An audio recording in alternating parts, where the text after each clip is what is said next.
3, 2, 1 start.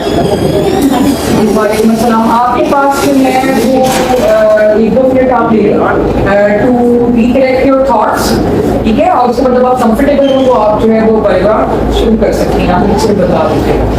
यहाँ पर जो होते हैं वो दो एग्जामिनर्स होते हैं और उनके पास 15-15 मिनट का टाइम होता है। 15 मिनट के बाद एक बेल बजती है। उसके बाद जो एक एग्जामिनर पूछ रहा होता है फिर वो चुप हो जाता है, फिर दूसरा पूछता है। जो फर्स्ट हाफ होता है उसके अंदर जो है ना वो आप पूछते हैं, आप बेसिकली जो है वो उसकी हिस्ट्री टेकिंग उससे लेते हैं, यानी प्रेजेंटेशन आपके सामने आ रही है।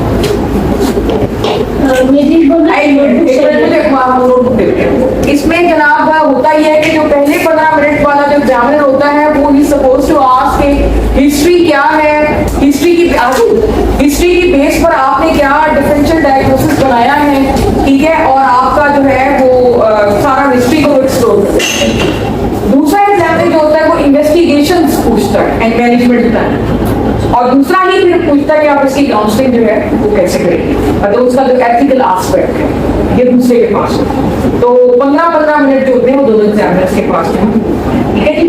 जब आप कंफर्टेबल हो जाए तो आपको शुरू करें। अच्छा, अब इसमें मुझे सिर्फ ये बता दें कि मैं आपको साथ के साथ चेक करती जाती हूँ, because this is a mock, this is not real life exam. तो मेरे ख्याल में कि साथ साथ अगर मैं बताती जाऊंगी इसकी मिस्टेक्स तो इसको पता चलता जाएगा, ठीक है, किसने क्या किया। पहली जो मिस्टेक मैं आपकी बताना चाहूंगी, वैसे तो फीडबैक देने का एक बहुत बुरा तरीका है।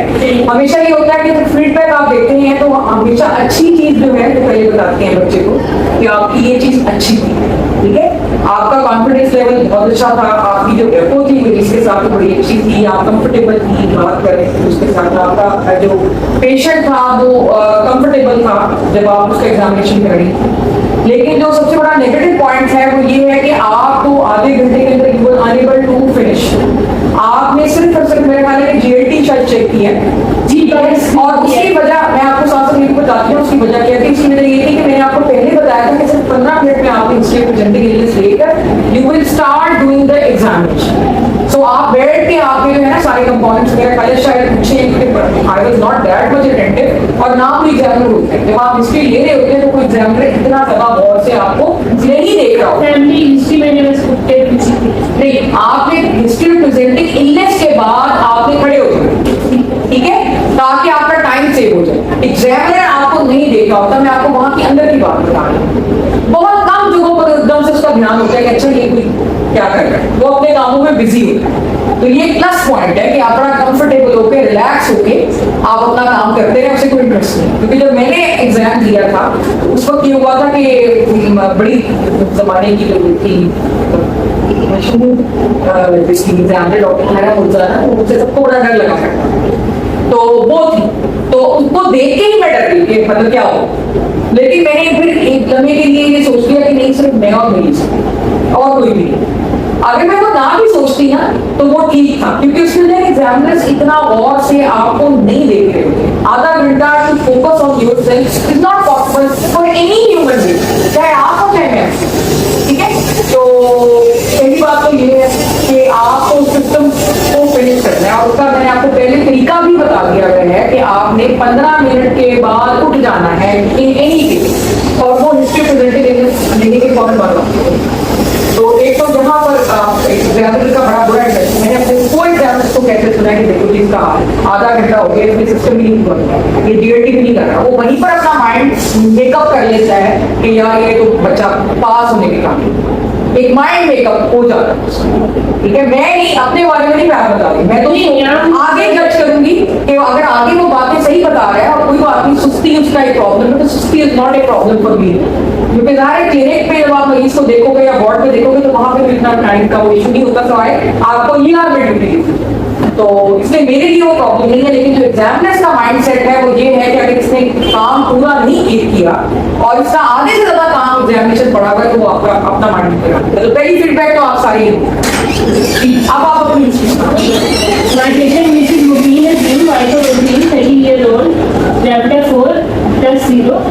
House type presented in emergency on 3rd of October. I forgot to ask one of the residents. Her presenting complaints were loose motion for the last 2 months. Loose motion for last 2 months, ठीक है, होते She's normal glycemic patient. You have back to which were spontaneously reduced after taking Imodium capsule, but no workup was done. Now, patients this time had gradual onset of loose motion for the last 2 months, which have progressively increased initially and now have reduced back to 3 to 4 per day, and night time loose motion are also occurring. In between, she had a flare where she had 6 to 7, but no treatment was taken apart from Imodium and Enpro sachet. And she has also taken basic medicine, but there were no side effects as according to the patient, like any gastric reflux or any blood pressure or any sugar. Furthermore, the consistency is liquid, yellow in color, containing blood and mucus, associated with redness, but no abdominal pain. She has intermittent abdominal pain. It was associated with fever some time ago, not these days. It is also associated with nausea, but no vomiting, and she has not taken any antibiotic and does not need antibiotic. It is associated with vertigo, and the patient was even not able to walk by herself independently now. I should have asked more about vertigo. Unfortunately, I could not. नहीं, it's not important. Vertigo जो है was not a presenting complaint, but we could have asked about vertigo in systemically. But I am interested in कि यहाँ पर history of presenting in that way